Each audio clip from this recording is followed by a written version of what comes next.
Disclaimer, ये novel reverend insanity है और इसका ऑथर गुजेन रन है। मैं इस नॉवल का ना ही मालिक हूँ ना ही लेखक हूँ। वार्निंग, ये नॉवल हमें एक्सट्रीम वायलेंस से रूबरू कराता है और इसमें हमें मॉरल एथिक्स पे भी सवाल उठते हुए दिखते हैं। और तो और इसमें स्ट्रॉन्ग लैंग्वेज का इस्तेमाल किया गया है और इसका थीम बहुत ज़्यादा डार्क है और इसमें डिस्टर्बिंग चीज़ें भरी पड़ी हैं। प्रोटैगनिस्ट रेवरेंड इंसैनिटी का मेन कैरेक्टर फेंग युआन, जो एक रूथलेस, मैनिपुलेटिव और मॉरली एम्बिगुअस कैरेक्टर है। ये जान लो कि वो कोई हीरो नहीं है। फेंग युआन ना ही मर्सी को जानता है ना ही काइंडनेस को। ऐसी चीज़ें उसकी ज़िंदगी में कभी थे ही नहीं। नॉवल और ये वीडियो उसके एक्शन को प्रमोट या ग्लोरीफाई नहीं करता, बल्कि ये हमें एक यूनिक पर्सपेक्टिव दिखाता है जो सर्वाइवल और एम्बिशन से जुड़ा है। अगर आपको हीरो जैसे कैरेक्टर पसंद है तो ये स्टोरी आपके लिए नहीं है। व्यूअर, अगर अभी भी आप ये देखना चाहते हैं तो ये आपकी खुद की जिम्मेदारी होगी। Reverend insanity chapter 1, the heart of a demon never has a regret even a death. Feng yuan, जल्दी से स्प्रिंग ऑटम सिकेडा दे दे और मैं तुझे आसान मौत दे दूंगा। हरामी बुड्ढे फेंग, बचने की कोशिश मत कर। आज सभी बड़े जस्टिस फैक्शन एक साथ आए हैं सिर्फ तेरी छुपने की जगह को खत्म करने के लिए। ये जगह पूरी तरह से घेर ली गई है। तू आज भाग नहीं सकता। आज तेरा सर कट के ही रहेगा। फेंग युआन, बेवकूफ डीमन, सिर्फ स्प्रिंग ऑटम सिकेडा को कल्टीवेट करने के लिए तूने हजारों लोगों की जान ले ली। तूने इतने ज्यादा माफ ना किए जाने वाले भयानक काम किए हैं। 300 साल पहले तूने मेरी बेइज्जती की थी, मेरी बॉडी की प्योरिटी छीन ली, मेरी पूरी फैमिली को मार डाला और मेरी 9 जनरेशन को खत्म कर दिया। उसी पल से मैंने तुझे दिल से नफरत करना शुरू कर दिया। आज मैं तुझे मौत के घाट उतार दूंगी। खून से सनी उसकी पोशाक पहाड़ों में से लहरा रही थी कि जैसे कि एक युद्ध का झंडा। उसके शरीर के ऊपर बहुत सारे जख्म से ताजा खून बह रहा था। सिर्फ कुछ देर वहां पर खड़े होने से ही फेंग युआन के पैरों के नीचे बहुत सारा खून जमा हो चुका था। दुश्मनों से चारों तरफ से घेर चुके थे। अब बचने का कोई रास्ता नहीं था। ये तो तय था कि वो यहाँ मरने वाला है। फेंग युआन अपनी सिचुएशन को अच्छी तरह से जानता था, लेकिन मौत सामने होने के बावजूद उसके चेहरे पर कोई बदलाव नहीं आया। वो बिल्कुल शांत था। उसकी नजर शांत थी। उसकी आंखें कुएं की गहराई की पानी की तरह थी, इतनी गहरी जैसे कि उसका कोई अंत ही ना हो। बड़े जस्टिस्फैक्शन उसे घेरे हुए थे। उनमें सिर्फ एक्सपीरियंस एल्डर ही नहीं थे, वहाँ जवान और टैलेंटेड हीरोज भी थे। फेंग युआन पूरी तरह से घिरा हुआ था। कुछ लोग चिल्ला रहे थे और कुछ लोग सार्कास्टिकली हंस रहे थे। कुछ की आंखों में तो तेज चमक थी तो कुछ अपने जख्म थामे हुए थे, डर भरी नजर से उसकी तरफ देख रहे थे। कोई भी हिल नहीं रहा था। हर कोई फेंग युआन के आखिरी हमले के लिए तैयार था। ये तनाव भरा बल 6 घंटे तक चलता रहा, जब तक शाम नहीं हो गई। सूरज की रोशनी पहाड़ के किनारे पर पड़ रही थी और उस पल ऐसा लग रहा था कि ये पूरी जगह आग से जल रही हो। फेंग युआन, जो पूरे समय मूर्ति की तरह खड़ा था, वो धीरे से हिलने लगा। वॉरियर के ग्रुप अचानक से सतर्क हो गए और सभी ने एक कदम पीछे ले लिया। अब तक फेंग युआन के पैरों के नीचे का पहाड़ का पत्थर का रंग ग्रे से डीप डार्क रेड में बदल चुका था। ज्यादा खून बहने की वजह से उसका चेहरा बिल्कुल सफेद पड़ चुका था। सनसेट की आखिरी रोशनी में उसके चेहरे पर एक चमक आ गई। ढलते सूरज को देखकर फेंग युआन हल्की हंसी हंसा। नीला पहाड़ और डूबता सूरज, बसंत की हवा में शरद का चांद, सुबह रेशम जैसी कोमल और रात बर्फ जैसी ठंडी। जीत हो या हार, पीछे मुड़कर देखो तो कुछ नहीं। जैसे ही उसने ये कहा, उसकी आंखों के सामने उसकी पिछली जिंदगी आ गई, जो कि उसने अर्थ पर बिताई थी, उभरने लगी। वो ओरिजिनली अर्थ पर एक चाइनीज स्कॉलर था। वो इस दुनिया में बाई चांस से आ गया। उसने 300 सालों तक मुश्किल जिंदगी जी और फिर 200 साल गुजारे। देखा जाए तो उसकी 500 साल से भी ज्यादा जिंदगी पल भर में गुजर गई। जो यादें उसके दिल की गहराइयों में दफन थी, वो एक बार फिर से जिंदा होने लगी। उसकी आंखों के सामने उसकी पूरी जिंदगी दिखने लगी। आखिरकार मैं हार गया। फेंग युआन ने मन ही मन भारी सांस भरी, लेकिन उसके अंदर कोई रिग्रेट नहीं था। ये अंजाम वही था जो उसने पहले से सोच रखा था। जब उसने शुरुआत में ये अपना फैसला लिया था, तभी वो इसके लिए मन बना चुका था।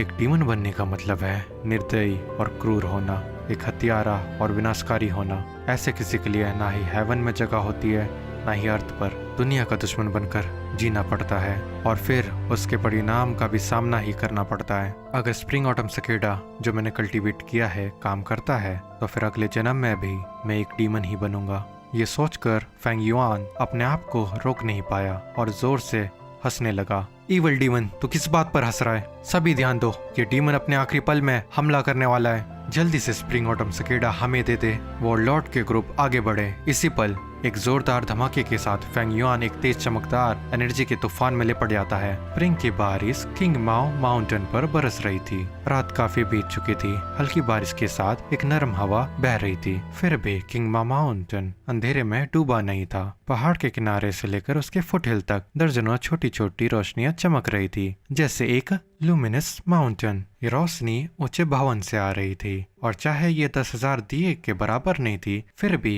ये हजारों से कम भी नहीं थी। पहाड़ पर स्थित गोयू विलेज, जो इस विशाल और जटिल पहाड़ को ह्यूमन सिविलाइजेशन की एक गहरी छाप देता है। गोयू विलेज के बीच में एक ग्रैंड पवेलियन स्थित था। इस समय वहाँ विशाल समारोह हो रहा था और रोशनी यहाँ पर पहले से भी ज्यादा थी, जो कि अपनी शोभा बिखेरे जा रही थी। एंसेस्टर प्लीज हमें ब्लेसिंग दीजिए। हम प्रार्थना करते हैं कि यह समारोह हमें नए यंग टैलेंटेड जीनियस मिले, जो अपने परिवार के लिए नए ब्लड लाइन और नए सपने की आशा दें। गोयू क्लैन का लीडर एक मिडिल एज मैन था, जिसके कान के बाल सफेद हो रखे थे। उसने खास पोशाक पहनी हुई थी, एक व्हाइट सेरेमोनियल चोगा पहने हुए था और ब्राउनिश येलो फर्श पर घुटनों के बल बैठा था। उसका शरीर सीधा था, हाथ जोड़े हुए थे और आंखें कसकर बंद कर रखी थी। वो पूरी निष्ठा से प्रार्थना कर रहा था। उसके सामने एक ऊंचा काला संदूक था। इस संदूक में 3 लेयर थे, जिसमें पूर्वज की यादगार तख्तियां थी। तख्तियों के दोनों तरफ कॉपर के धूपन रखे थे, जिसमें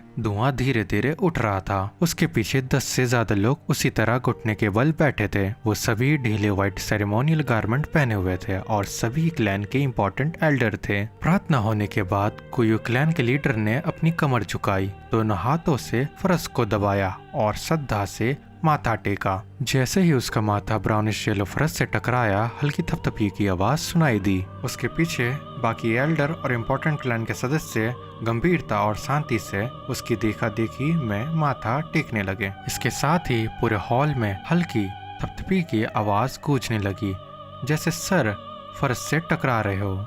जब समारोह समाप्त हो गया तो भीड़ धीरे धीरे जमीन से उठती और शांति से पवित्र टेम्पल से बाहर निकल जाती। दहलीज में एल्डर की भीड़ से राहत की सांसें सुनाई देने लगी और माहौल धीरे धीरे हल्का पड़ गया। बातों की आवाज धीरे धीरे बढ़ने लगी। वक्त कितनी तेज घूमता है, पलक झपकते ही 1 साल बीत गया। पिछला समारोह जैसे कि कल ही हुआ हो। मैं आज भी उस दिन को सही से याद कर सकता हूँ। कल नए साल का महासमारोह है। सोचता हूँ कि इस साल कौन से क्लैन का नया पीढ़ी उभर कर सामने आएगा। हाँ, आशा है कि कुछ यंग टैलेंटेड सामने आए। गोयू क्लैन को 3 सालों से कोई नया जीनियस नहीं मिला है। सही कहा, पिछले कुछ सालों में बाई विलेज और श्योंग विलेज में कई टैलेंटेड जीनियस उभर कर आए हैं। खासकर तो बाई विलेज का बाइनिंग। उसका टैलेंट सच में खतरनाक है। ये नहीं पता कि बाइनिंग का नाम किसने लिया, लेकिन जैसे ही उसका जिक्र हुआ, एल्डर के चेहरों पर चिंता की लकीरें आ गई। उस लड़के की काबिलियत लाजवाब थी। सिर्फ 2 साल की ट्रेनिंग में वो लेवल 3 के गो मास्टर के लेवल तक पहुंच चुका था। यंग जनरेशन में उसे सबसे बेहतर माना जा सकता है। हालात यहाँ तक थे कि ओल्ड जनरेशन के लोग भी वो जीनियस से दबाव महसूस करने लगे। समय के साथ ये तो तय ही है कि वो बाई क्लैन का एक मजबूत पिलर बनेगा। कम से कम वो एक वॉरियर होगा ही। इस बात पर किसी ने भी 2 राय नहीं दी है। इस साल के जनरेशन के लिए जो समारोह में भाग लेने वाले हैं, अभी भी सारी आशा खत्म नहीं हुई है।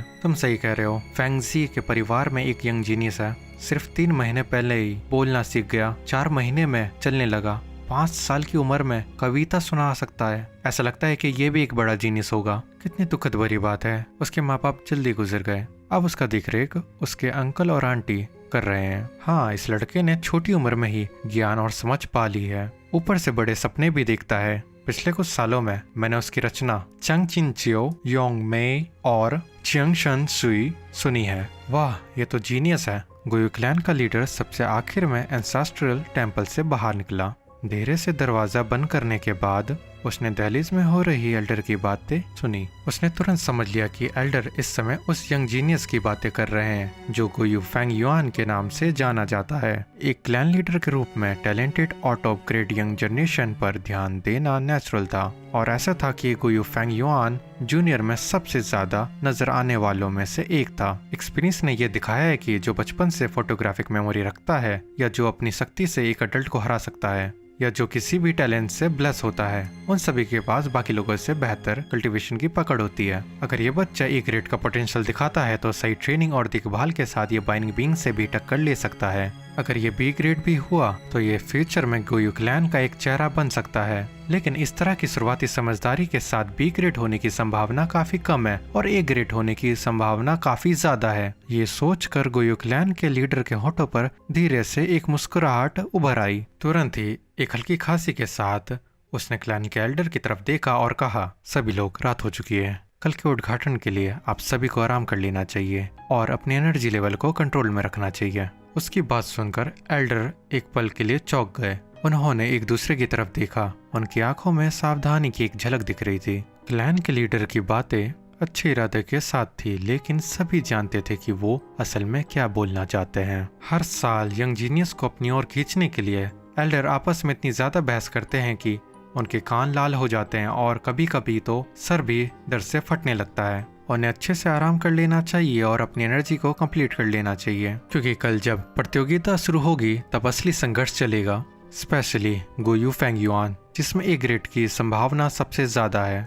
इस बात को छोड़ दिया जाए कि उसके माँ बाप अब इस दुनिया में नहीं है, बल्कि ये भी ध्यान देने की बात है कि वो फेंगजी के वंश का बचा हुआ सिर्फ 2 वंशजों में से एक है। अगर कोई उसे अपने परिवार में शामिल करने में सफल हो गया और उस पर अच्छे से ध्यान दे और ट्रेनिंग दे तो वो अपने परिवार के लिए 100 वर्ष तक की खुशहाली को पक्का कर सकता है। लेकिन मैं पहले ही क्लियर कर देता हूँ जो कहने की जरूरत है। जब आप सब compete कर रहे हैं तो ईमानदारी और अपनी हैसियत से करें। कोई चाल या दूसरे तरीके स्वीकार नहीं किए जाएंगे। ना ही क्लैन की एकता को कोई नुकसान पहुंचना चाहिए। इस बात को अच्छी तरह से याद रखना सभी लोग। क्लैन के लीडर ने कठोर आवाज में निर्देश दिया, हम ऐसा करने की हिम्मत नहीं करेंगे, हम बिल्कुल नहीं करेंगे, हम इसे ध्यान में रखेंगे। तो फिर ये रात यहीं समाप्त होती है। प्लीज सभी अपना ध्यान रखें। क्लैन के एल्डर गहरी सोच में डूबते हुए धीरे धीरे अलग हो गए। कुछ ही देर में लंबी दहलीज में शांति छा गई।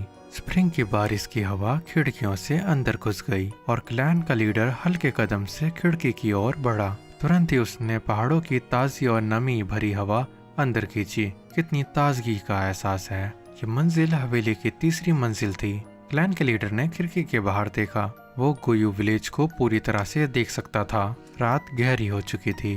विलेज के ज्यादातर घरों में अभी तक लैंप जल रहे थे, जो कि हमेशा नहीं होता है। कल उद्घाटन समारोह है जो सभी के फायदे और नुकसान को इफेक्ट करेगा। खुशहाल और तनाव का एक अजीब सा माहौल पूरे क्लैन के लोगों के मन पर छा रहा है और इस कारण से लोग रात भर अच्छी तरह से सो नहीं पा रहे हैं। ये क्लैन की फ्यूचर की आशाएं हैं। आंखों में चमकती हुई उन रोशनी को देखते हुए क्लैन लीडर ने गहरी सांस भरी और धीरे से कहा। उसी वक्त एक इंसान चुपचाप वहीं रात में चमकते हुए रोशनी को देखता है। मन में बहुत से पेचीदा भावनाएं जुड़ी हुई थी। गुयू विलेज, ये तो 500 साल पहले का समय है। लगता है स्प्रिंग ऑटम सिकेडा सच में काम कर गया।